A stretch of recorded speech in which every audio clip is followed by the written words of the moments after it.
Hey everybody, welcome to the Rural Revival Podcast. I'm your host, Dana Larson, and today we're bringing you a fun interview with Anna Brakefield of Red Land Cotton. Anna is a cotton farmer's daughter, and she's sharing the story about how she and her dad decided to try something a little different with the family cotton farm. The result is a top quality, 100% American-made product, and we'll let Anna tell you more about that.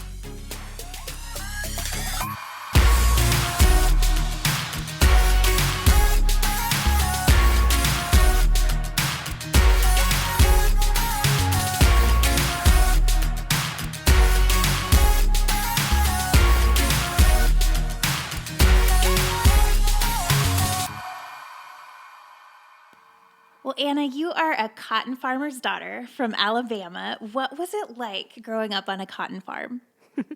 It was nothing as romantic as what I feel like you see on TV. Okay. It was a lot of nights with Dad out in the field and going to bring him dinner and playing in. We would have our friends over and it was like a completely different experience for them, even though they grew up, not 10 miles away from us, but we would bring them out to our house, and the fun things that we would do is go play in the cotton field and go jump in a cotton bale. So I guess those are not really average childhood experiences, but those are the things that come to mind when you think about being raised a cotton farmer's daughter. And maybe typical for a lot of farm kids, I think. Yeah. So your journey eventually took you away from the farm all the way to New York City. Yeah, so, and I guess I could probably find a lot of similarities with farm kids or kids from ag communities. My primary goal when I was growing up was to get out. So after college, I made a big old list of all of the different advertising agencies that I could go to in New York City, and I applied to all of them, and one of them was crazy enough to give me a job, this little girl from Alabama. And so a month after I graduated from Auburn University with a degree in graphic design, I moved to New York City, and I worked there at an advertising firm working for accounts like Amex and BMW, and just really had an invaluable experience there. I like to say that I got a degree from NYU, but I didn't pay the tuition. So yeah, I mean, it was an amazing experience. So good. Well, somewhere along the line, then came this fortuitous Instagram post that sort of sparked this whole idea of Red Land Cotton. Yeah, so after my 2-year stint in New York, I moved back close to home, but not fully at home. I moved to Nashville, married my husband, and I was working here. And over the 2015 Christmas holidays, my dad approached me with the idea of taking our cotton that he'd been growing since the 80s on our farm and taking it all the way into a finished textile good. And what inspired this idea was during the 2015 cotton harvest, my brothers and I had gotten him set up on Instagram. And he had posted a video of a guy moving cotton bales on a forklift. And his sister, who lives in Dallas, Texas, commented on the Instagram post and said, "I would sure love some sheets made out of that good-looking North Alabama cotton." And it's so funny to say that that's really what started it all, because, I think Dad has always been ambitious and wanted to see more of a result from his cotton crop than just what he was able to get per pound.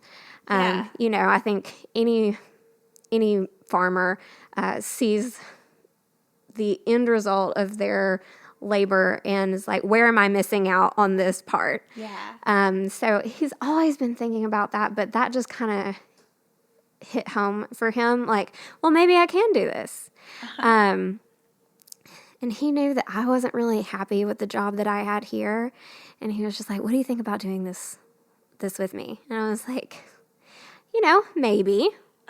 Let's sit down and think about it. So yeah, that's how the brainchild got started. Wow. So how did you decide what direction to go with the cotton? Did you know right away that you wanted to do linens, or did you consider other options? Yeah. So in February of 2016, we took our cotton classings to Cotton Incorporated in Cary, North Carolina, and sat down with their experts and said, this is what we're producing on our farm. This is what we're ginning and putting out there. What do you think we can do with this? And they affirmed what we wanted to hear, that we are growing exceptional upland cotton with long staple, good color, and that we can pretty much do what we want to do with it. And so in just looking at the market, there were some farmers who had already been taking their cotton and turning them into t-shirts or polos. And Dad's immediate thought was, what is the biggest textile that could consume most of my cotton? And sheets were where we landed. And we came to find soon after that there was a reason why other people had not made sheets from their own cotton. Wow. That it was a very hard thing to do. Wow. But so yeah, that's kind of how we got the idea, and then we went about trying to put together that supply chain. Wow. So you decided on linens. Then what was the inspiration behind the design of your sheets and what you wanted your finished product to look like? Yeah, so we were encouraged to go to the department store or Belk's or Macy's and find a set of sheets that we really liked and they could emulate those. Okay. And we were like, that sounds so unoriginal and gross. No, we don't want to do that. We're not sure what we're going to do, but we're not doing that. And it's so funny for this very masculine farmer to get nostalgic about his grandmother's sheets, but he was talking to me about how when he slept over at his grandmother's house growing up, the sheets were crunchy and but they were so cool, and those were just the most comfortable sheets, and that's what he wanted to make. And I think from a designer's perspective, you kind of listen to what people are telling you. Yeah. And you take it in and you form a story around it. And I said, thinking about the farm to home thing, and then thinking about what home feels like. And so I think that that's beautiful. Now we just need to find your grandma's sheets. Yeah. And we did not personally have any, so we started asking around at our home church, and we asked in their Bible class, does anybody have any old linens, like a trousseau or something like that?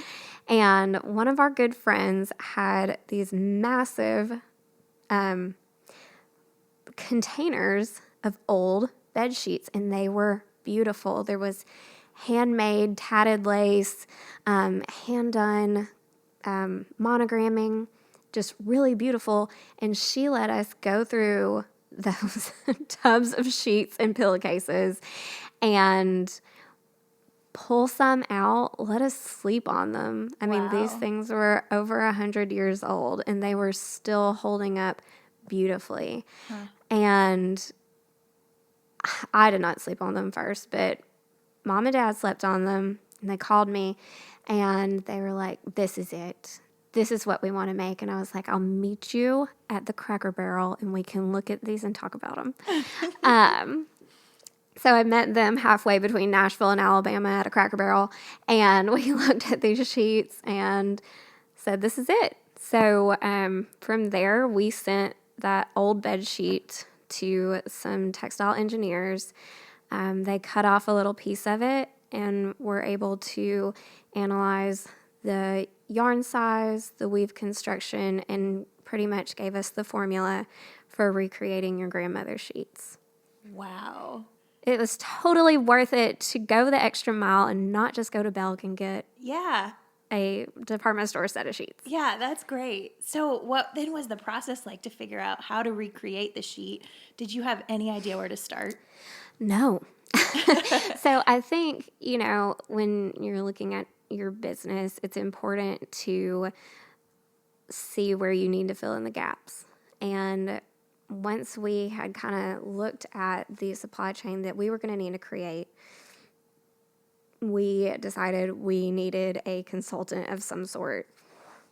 I think my dad said, I would prefer an old retired textile man, and it would be a plus if he was a Methodist. and and the guy that we found is not a Methodist, but he's great. And he is an old retired textile guy. By old, I mean, he's my dad's age. But he kind of helped us form those relationships with the manufacturers that are still here in the States. And we went and visited them. As I said, like the ones that are still surviving in the States are their family businesses. And there's a reason why they haven't gone out of business. They've been very smart. So it took us going into their conference rooms and saying, this is what we want to do. Can you take a chance on us? Take a chance on these small runs of finishing lots, this small 48 bales minimum to do a laydown of just our cotton. And can you dedicate a loom to us? And they all kind of took a chance on us. Wow. So just thankfully and by the grace of God, like all of those pieces really came together. And for us in the moment, it felt like forever. But when you look at putting together a supply chain and starting in March and having a finished product in October, it really did go very quickly. Wow. And were you able to go see every step of the process along the way? Yeah, I mean, that was really important to us too, that we get in there and we meet those people, see how it went. And I think for my dad too, who had been growing cotton for such a long time, ginning cotton, but that was the last that he saw of it.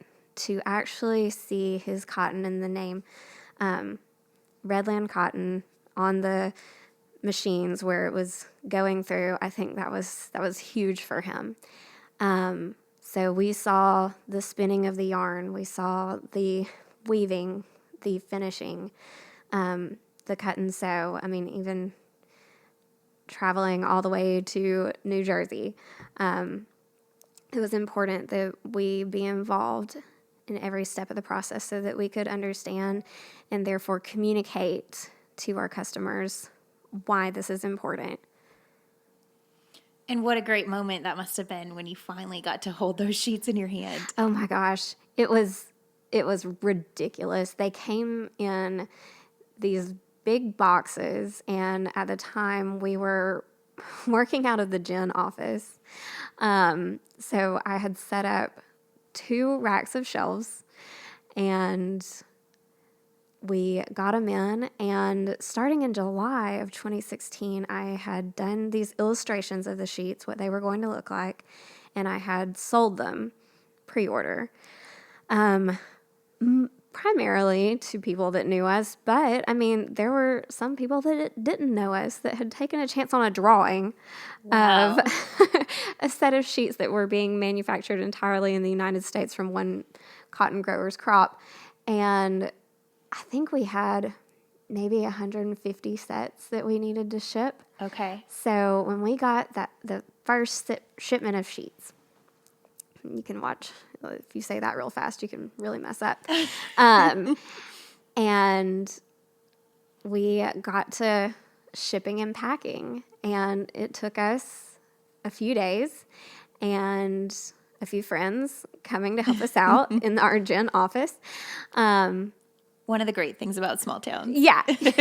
Bring your friends and we'll feed you. Yeah. And we got them out, and, great for our confidence that we launched in that October, November time period, because it was the gift giving season. Sure. And so that really encouraged us. And by the end of December, we felt like, okay, we've got something good here. We can do this. So awesome. So you started with sheets then, and now you've actually expanded into several different lines of sheets and bath towels and bedding. Yeah, we're just nuts. It's... Because this has all happened really fast. It has. And really, you just kind of listen to your customer about what they want, what they're looking from you to provide, and try to see if you can make it happen. So expanding into duvets and shams was not very difficult because it's the same fabric, so same supply chain. But making those towels was a completely different thing. And same song and dance as before, going to meet with people, telling them the story. Would you take a chance in doing a small run and making bath towels for us? And, again, we're just fortunate that other business owners see the potential in partnerships and wanting to help us grow. So we were able to add bath towels to our collection last fall. And then we're continuing to grow and expand. And really, sometimes you have to tamp down your creativity, because when you look at cotton and you've done one thing with it, it's kind of like, well, we can do so much with it. Uh-huh. Kind of have to rein yourself in a little bit, and just go as, like I said, the customers lead you and where it feels right. So going back to when you were first exploring this idea and trying to figure out what's it going to take to make these linens, were you afraid some of these people were going to come back and be like, this is going to cost you a fortune? Like, there's no way. Yes. And it was a lot. It's a lot to enter into any sort of manufacturing process. So we put together a presentation to try to get capital and take on some investors, and nobody took us up on it. I think they all thought we were a little crazy, but we made it work. As I said, I pre-sold sheets. We did a little bit at a time. Dad was able to help out and finance a little bit, and we were able to make it work. But yes, the cost was definitely something that stared us in the face and made us kind of second guess it a little bit. Wow. But now here you are. And you just kind of have to conquer that beast and make sure your margins are where they need to be in your product, and you pay it. Yeah, wow. So what then was that process like once you found out, okay, it's going to cost this much? How did you determine, okay, we now need to set pricing for our products, and we probably need a brick and mortar shop to sell them at? And what was that whole process like? Yeah. Well, pretty much we looked at who our competitors would be, what they're setting their prices at, and making sure that we could still have a functional business and be able to make money and pay for all of our expenses, but still be competitive. So that's what really informed the price. We stayed in Dad's gin office for as long as we possibly could. We grew from those 2 shelves that I had set up to about 4 in the office, and then we this is going to sound so ridiculous, but we got these like 2 containers that you might like put on the back of a barge truck, and set up shelving in there and housed inventory in there. And I'm talking, we were filling sheets, having to go outside in the rain to get the inventory out of these containers and then bring them back. I mean, it was definitely not sustainable, but it worked for the time that we needed it to. And around July of last year, we were kind of like, we can't do this anymore. So one, we were like, we have to hire an employee, and we have to get out of the gin office. We were literally pushing Dad to a corner of his office. And so there was an old cleaners building in our downtown square that nobody had been in it for a few years. And we contacted the owners, and they were willing to rent it to us. And we moved in. Wow. Yeah. And then this February, we bought that building and started doing renovations on it. So exciting. Very. Well, you and your dad have been really intentional about having a finished product that's 100% made in the USA. Do you find that really strikes a chord with people?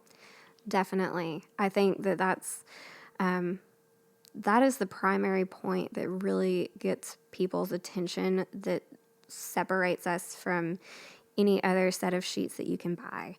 And from there, from saying we're 100% American made, now let me tell you about our farm. Let me tell you about our manufacturing process and where it goes, and who's being affected by those jobs. And, let me tell you about our small town and our community and these group of women who are cutting and sewing our sheets. Mm-hmm. Once you hit the chord of American made, that is, being spoken a lot right now in our political landscape. But then we can dive in deeper and tell the story beyond just made in the USA. Yeah. And I think most people probably don't realize that the majority of the sheets we buy are not made in the USA, or any parts of them even made in the USA. No. I don't have any hard numbers in front of me, but there are only 2 manufacturers left in the United States that are weaving wide enough that it would be sufficient for a sheeting product. So, and the reality is all of that manufacturing went overseas in the 80s and 90s. When we were told that everybody was going to have a tech job and manufacturing wasn't going to exist anymore. Yeah.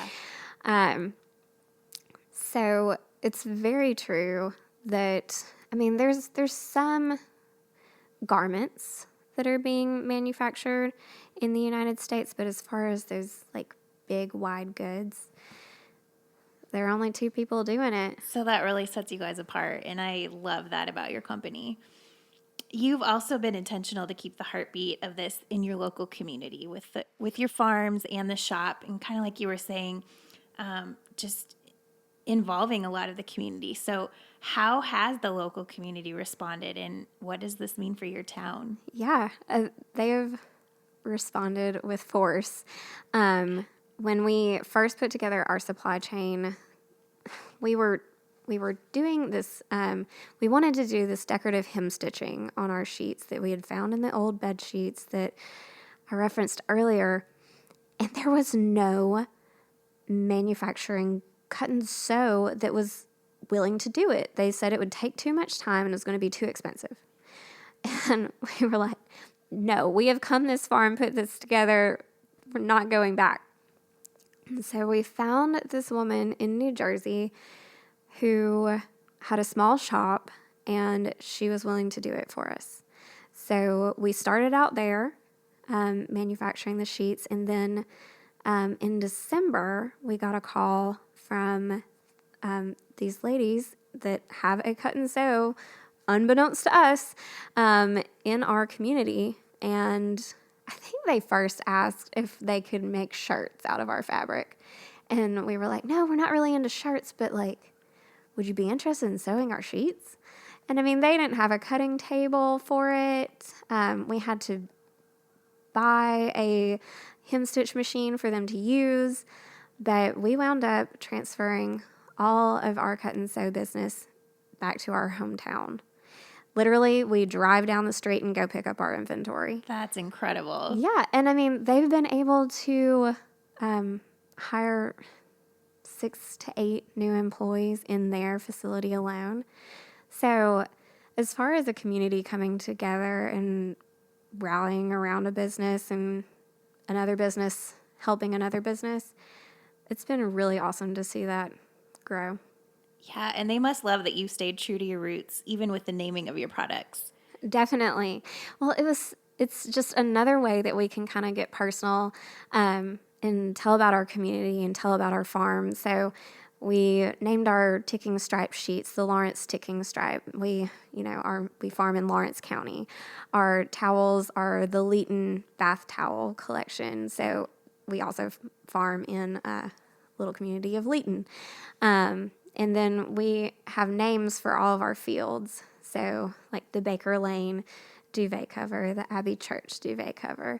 So just little bitty parts of home that we can keep in our product. Love it. Well, I'm sure your experience in the marketing and advertising world in New York has been good training ground for what you're doing now. Did you have anyone help guide you along the way, or has this process mostly been you and your family just figuring this out one step at a time? It's primarily been the latter. There's been a lot of, Dad has run a very successful business in farming. Mm-hmm. So he is very helpful in training me on the side of business. And yes, I have marketing background and savvy, so I was able to put together that brand and help tell that story. But as far as, selling your products online and building a website and running Facebook ads and all of the above, there's a lot of time spent on Google. Yes. And a lot of time just sitting there until 1 or 2 in the morning figuring something out. And I think that experience is invaluable too, because now if anybody has an issue, I know how to fix it. Yeah. And it might not be pretty and it may not be the most correct way to fix it, but I do have a solution. That's so good.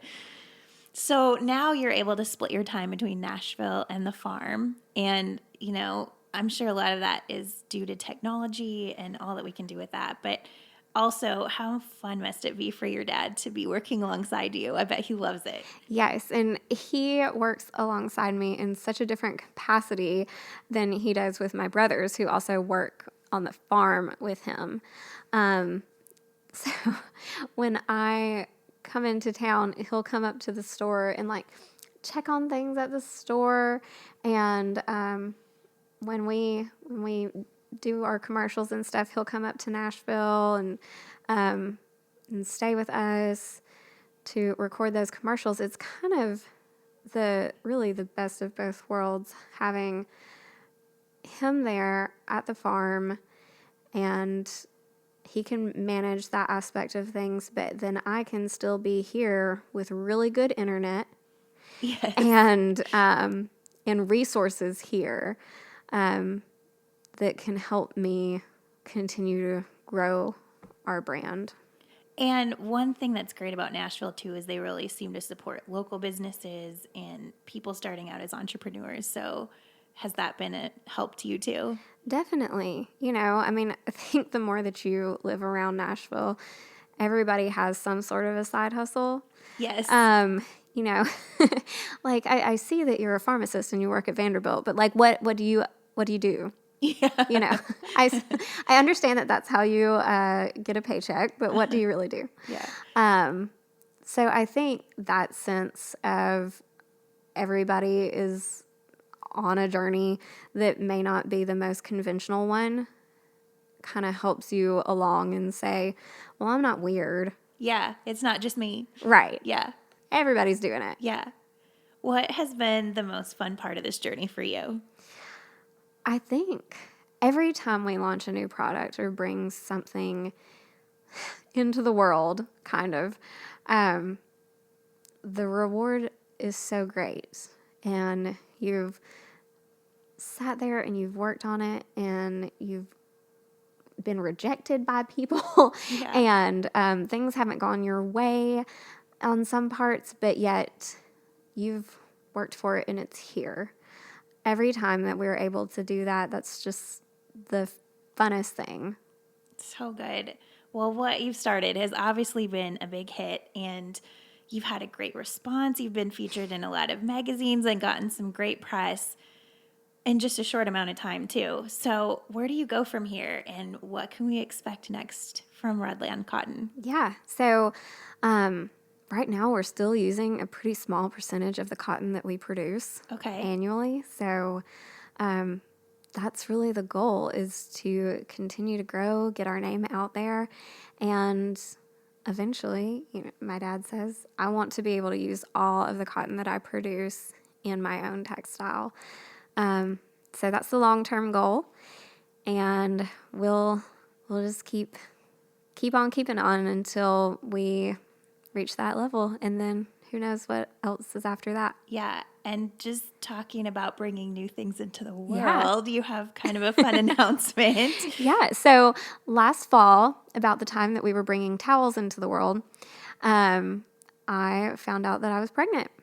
And so that just immediately informed what was next for me and for us as a company. Is I wanted to create a line of baby bedding that was just in good and honest and local as what I was making for adults. So I'm really excited to bring the real baby into the world, and this textile baby into the world too.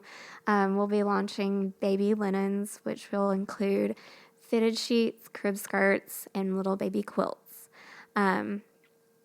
All made with 100% cotton batting from our farm, manufactured in Waco, Texas. Those will launch in mid to late April. So exciting. And what a great feeling to think, okay, now I get to pass this on to another generation. Exactly. And as a female, so I'm going to be having a little girl. And to one of the doctors asked what I wanted it to look like, having my baby at home. And as she continues to grow, like, what was my plan? I guess they're used to a lot of people like, well, I'm going to go back to work in 6 months. But my response was, I just want to put together a plan where we can work together. She goes with me, and she learns the business too as a female entrepreneur. And I could not be more excited about that aspect of it too. So good. Well, when does the baby line launch? I think we're shooting for about April 20th. Okay, great. And where can people buy your linens and products, the full line? You can always find us at redlandcotton.com. And if you're ever in the Moulton, Alabama area, you can stop by and meet us in person at the Dry Cleaners Turn Linen store on the downtown square in Moulton. Awesome. And how do people keep up with Redland Cotton? Online and on social media? Yeah. Well, the whole idea was kind of spawned by an Instagram post. So we're on there every day. And then Facebook too. We're active on there every single day. And then I try to be pretty gracious in my email distribution. I know not everybody likes to be swarmed with emails.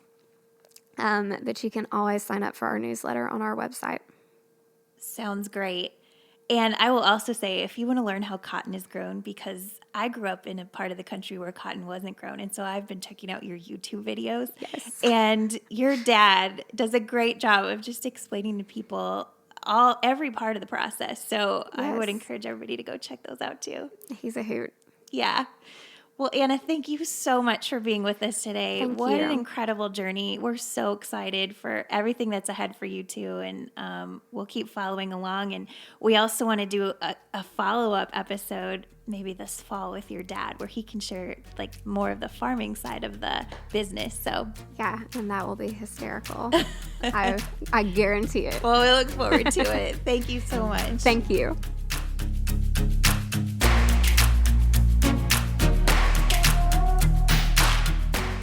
What a great story. I so appreciate the hard work and commitment from Anna and her dad, Mark, to bring American-made linens and towels back to our homes. And it's great to see that their determination to not compromise is paying off. And remember that baby line Anna mentioned? Well, it just went live today, and it's absolutely adorable. We've got a few pictures on our blog, and you can head to redlandcotton.com to see the full product line. Thanks again to Anna for being on today's podcast, and we look forward to hearing from her dad about the farming side of this business later in the year. And thanks to you for tuning in. We'll be back next week. Have a great day.